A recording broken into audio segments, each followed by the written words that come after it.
Tonight, we are going to travel somewhere quiet, somewhere ancient.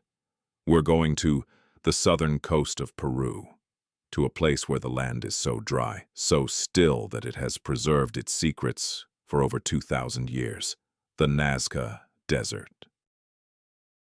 There are no trees here, no rivers, barely any rain, sometimes not a single drop for entire years, just sand, stone, and the wind. And yet, thousands of years ago, a group of people came here and decided to leave something behind, something so large it could only be fully seen from the sky. We call them the Nazca Lines, and tonight as you settle in and let the day drift away, I'd like to tell you their story. A story that is part archaeology, part wonder, and part something we still cannot fully explain. The Nazca were a people of the desert. They flourished between roughly 200 BCE and 800 CE, a span of 1,000 years. Not an empire, not a conquering force, just a civilization quietly thriving in one of the driest places on Earth. They were extraordinary farmers.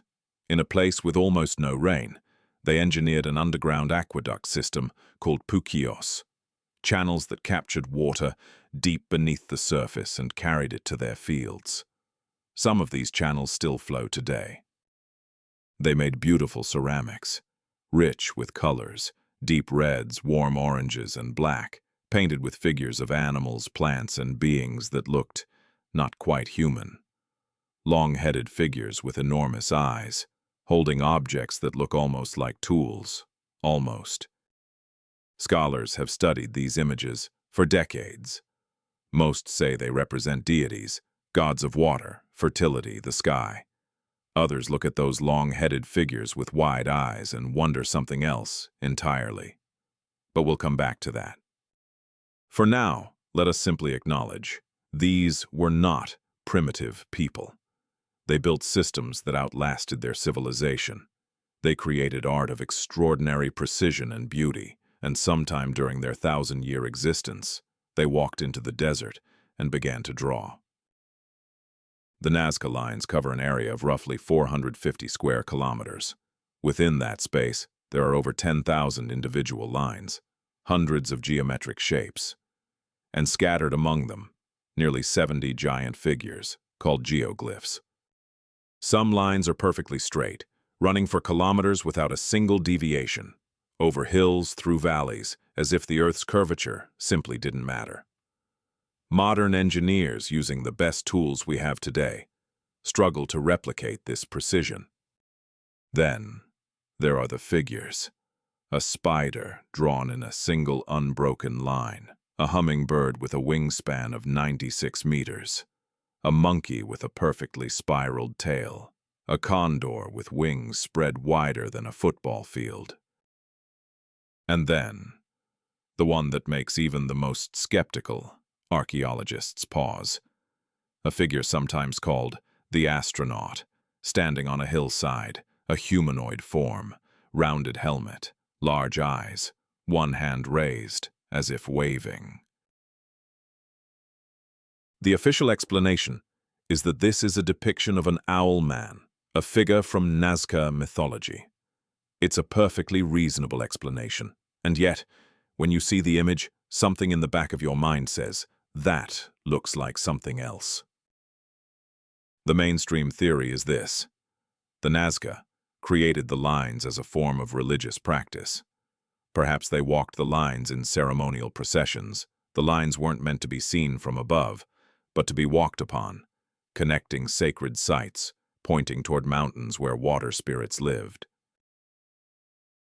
This is supported by evidence. Offerings have been found along the lines, broken pottery, seashells, small figurines, things you'd leave along a pilgrimage route.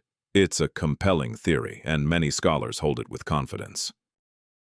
But then there's the question that the religious theory cannot fully answer. Why make them so large? Some figures are 300 meters across. If the ceremony was about walking the lines, you don't need the lines to be visible from 1,500 feet in the air to walk them. In the 1960s, a Swiss author named Erich von Däniken proposed what is now perhaps the most famous alternative theory. He looked at the flat plains, the perfectly straight lines, and said, "These are landing strips, runways built for visitors who came from somewhere beyond our sky." Archaeologists largely reject this. The ground of Nazca is too soft for any aircraft. The lines don't align with any known flight pattern, but von Däniken's theory lodged itself in the public imagination, and it never quite left. What we do know is this: the Nazca disappeared. Around 800 CE, their civilization collapsed.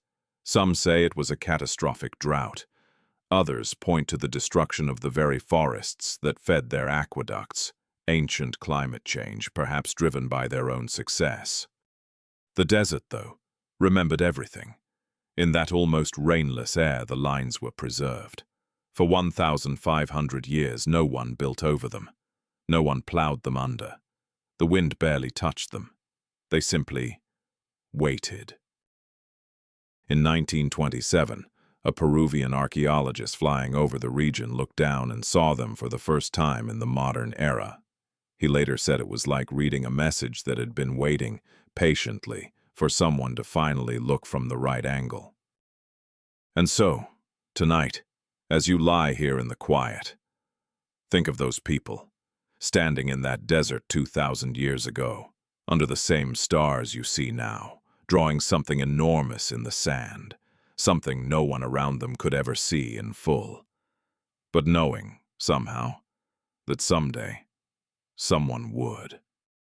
The Nazca Lines remain one of the world's great unsolved wonders.